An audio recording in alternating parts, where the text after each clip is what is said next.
Welcome to news focus. నేను మీ స్వామి. సరైన సమయంలో యూరియా అందక రైతులు కంటతడి పెడుతున్నారని అన్నారు మాజీ మంత్రి సీదిరి అప్పలరాజు. రైతులకు యూరియా పూర్తి స్థాయిలో అందక పడుతున్న ఇబ్బందుల గురించి గత కొద్ది రోజులుగా వింటూనే ఉన్నాం. ఈ నేపథ్యంలో రైతులకు బాసటగా వైసీపీ పోరుబాట పట్టింది.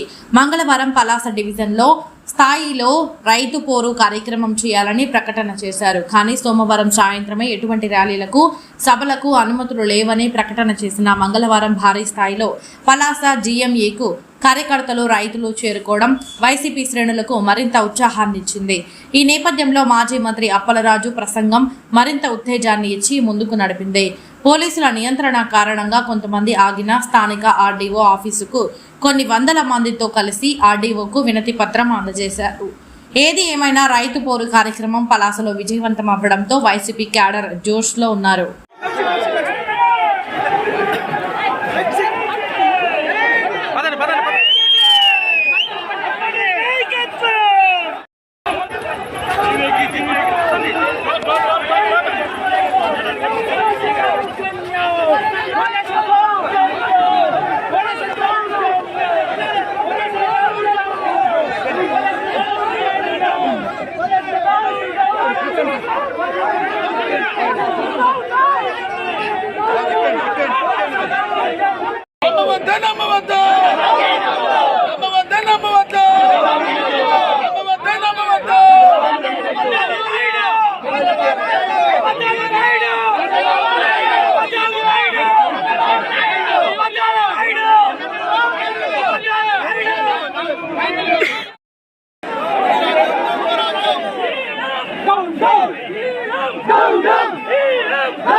జై కిసాన్.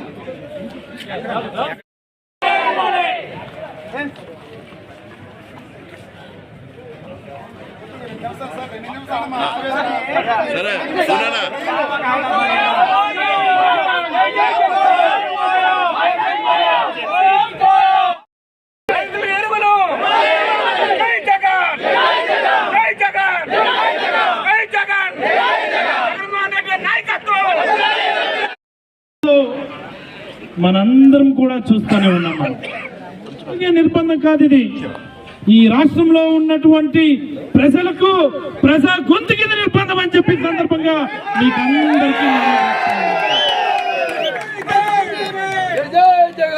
ఎక్కడైతే ప్రజల గొంతు నొక్కబడతా ఉంటుందో, ఎక్కడైతే ప్రజల హక్కుల్ని కాలరాస్తా ఉంటారో అక్కడ ప్రభుత్వాలు కాలగర్భంలో కలిసిపోయేటటువంటి రోజు అతి దగ్గరలోనే ఉంటుందని చెప్పి కూడా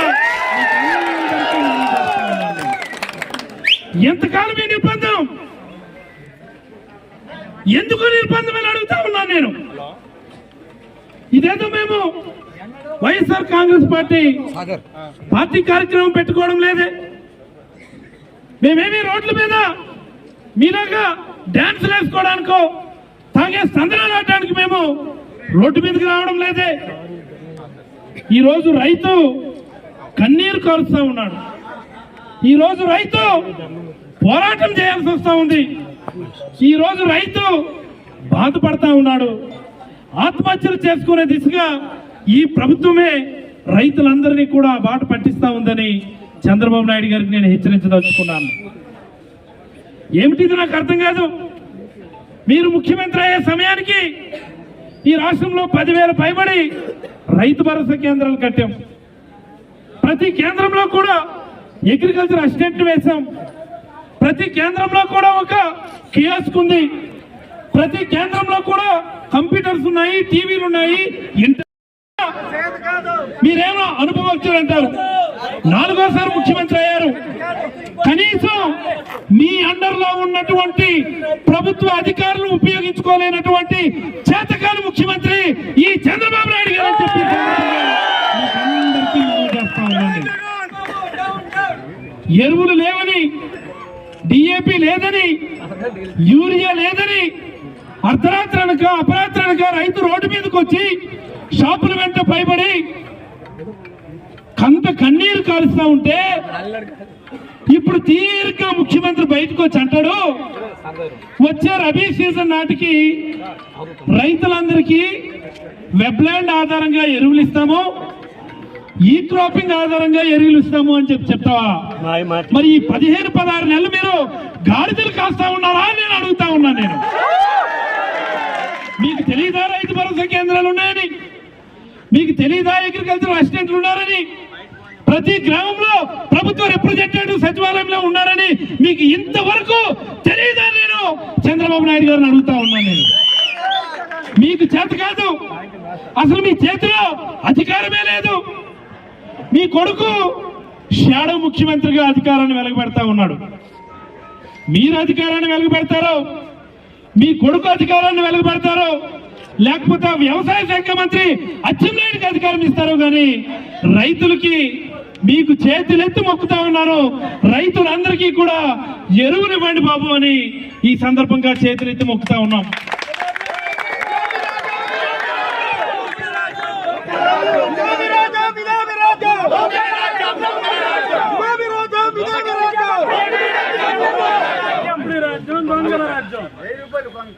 రైతులందరూ యూరియా రావడం లేదని మీడియా ముందుకు వచ్చి మాట్లాడుతూ ఉంటే ఈ ముఖ్యమంత్రి మీడియా ముందుకు వచ్చి పళ్ళు కొరుకుతూ పిడికిలు బిగిస్తూ బొక్కలు వేసేస్తాం అనుకుని చెప్పి భయపెడతా ఉన్నారు. నేను అడుగుతా ఉన్నా, ఒక ముఖ్యమంత్రి స్థాయి వ్యక్తి రైతులలో భయపెట్టొచ్చా? ఒక ముఖ్యమంత్రి స్థాయి వ్యక్తి బొక్కలు వేస్తామని చెప్పి అనొచ్చా? మనం బొక్క అన్నాం అనుకోండి, ఏ బొక్క అని అడుగుతారు, ఎవరు బొక్క అని అడుగుతారు, హెచ్ఓఎల్ఈ హోలా అని అడుగుతారు, లేకపోతే డబ్ల్యూహెచ్ఓఎల్ఈ హోలా అని అడుగుతారు. ఎవరి బొక్క అని చంద్రబాబు నాయుడు గారిని అడుగుతా ఉన్నాను నేను. ఏ బొక్కలు వేస్తారు? మీకున్నటువంటి బొక్కల్లో ఏ బొక్కలు వేస్తారో చెప్పండి. మీ ప్రభుత్వం మొత్తం కూడా బొక్కలే అని చెప్పి కూడా ఈ సందర్భంగా నేనైతే చంద్రబాబు నాయుడు గారిని అయితే తెలియజేసుకున్నాను. రైతులు ఎవ్వరూ గొంతు తెరవకూడదట, సాధారణ ప్రజలు ఎవ్వరూ గొంతు తెరవకూడదట. గొంతు తెరిస్తే బొక్కలు వేయడానికి కొత్తగా చట్టం చేస్తారట. మరి నేను అడుగుతా ఉన్నా, ఈ రోజు వైఎస్ఆర్ కాంగ్రెస్ పార్టీ కార్యకర్తలు 50 మందికి కూడా ఈ రాష్ట్రంలో సాధారణ ప్రజల గొంతు మూగబోయే పరిస్థితి వచ్చింది. ఈ రాష్ట్రంలో సాధారణ ప్రజల హక్కులు పూర్తిగా మంట కలిసిపోయేటటువంటి పరిస్థితి వచ్చింది. మరి ప్రజల తరపున ఎవరు గొంతెత్తాలో, ప్రజల తరపున ఎవరు నినందించాలో, ప్రజల తరపున ఎవరు నడుము కట్టాలో, వైఎస్ఆర్ కాంగ్రెస్ పార్టీ కార్యకర్తగా ఇది సాధ్యమని చెప్పి కూడా ఈ సందర్భంగా మీకు అందరికీ మనం చేస్తా ఉన్నాను నేను. అందుకనే ఈరోజు మా నాయకుడు శ్రీ వైఎస్ జగన్మోహన్ రెడ్డి గారి ఆదేశాల మేరకు, మా నాయకుడు రైతు బిడ్డ, మా నాయకుడు కమిట్మెంట్ ఉంది, మా నాయకుడు ఒక మాట చెప్తే ఈరోజు ప్రభుత్వం పరుగులు పెడతా ఉంది. మరి ఈ 15 నెలలు 16 నెలలు గాడిదలు కాసారా అని నేను అడుగుతా ఉన్నాను నేను. మరి ఈరోజు శాంతియుతంగా ఈ ప్రభుత్వానికి కళ్ళు తెరిచే కార్యక్రమం కోసం, ఈ ప్రభుత్వం మీద ఒత్తిడి తీసుకొని వచ్చే కార్యక్రమం కోసం రాష్ట్ర వ్యాప్తంగా వైఎస్ఆర్ కాంగ్రెస్ పార్టీ కార్యకర్తలు నిరసన ర్యాలీలు చేస్తామంటే ఎక్కడికక్కడ గృహ నిర్బంధం, ఎక్కడికక్కడ అరెస్టులు, ఎక్కడికక్కడ బారికేడ్లు, ఎక్కడికక్కడ అణిచివేతలు. ఏ ప్రభుత్వంలో ఉన్నాం మనం? ప్రజాస్వామ్యంలో ఉన్నామా లేకపోతే ఎమర్జెన్సీ కాలంలో ఉన్నామా అని చెప్పి ఈ ప్రభుత్వాన్ని నేను అడగదలుచుకున్నాను నేను. ఇంకెంతకాలం ఈ నిర్బంధం, ఇంకెంతకాలం ఈ అణిచివేత? ఎప్పుడు కూడా చంద్రబాబు గారు మీరు ఒక్క విషయం గుర్తుపెట్టుకోండి, ఎక్కడైతే అణచివేత ఉంటుందో అది తిరుగుబాటు ఎలా వస్తుందంటే, మనం గోడ కొట్టిన బంతి ఎంత స్పీడ్ గా తిరిగి వస్తుందో అంతే స్పీడ్ గా కూడా ఈ సందర్భంగా మీకు అందరికీ మనం చేస్తా ఉన్నాను నేను.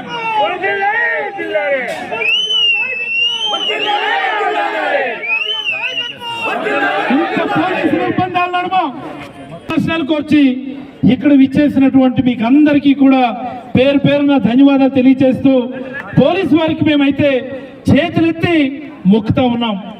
అయ్యా మీకు దండం పెడతాం. ఈ రోజు మేము చేస్తున్నటువంటిది పార్టీ కార్యక్రమం కాదు. ఈ రోజు మేము చేస్తాం అనుకున్నటువంటి కార్యక్రమం ఇదేదో మా సొంత ప్రయోజనం కోసం చేస్తున్న కార్యక్రమం కాదు. ఈ రాష్ట్రంలో అల్లాడిపోతున్నటువంటి రైతులందరి కోసం వర్షం పడుతున్నా సరే మీ నిర్బంధాన్ని లెక్క చేయకుండా ఎంతమంది ఇక్కడికి వచ్చారో చూడండి.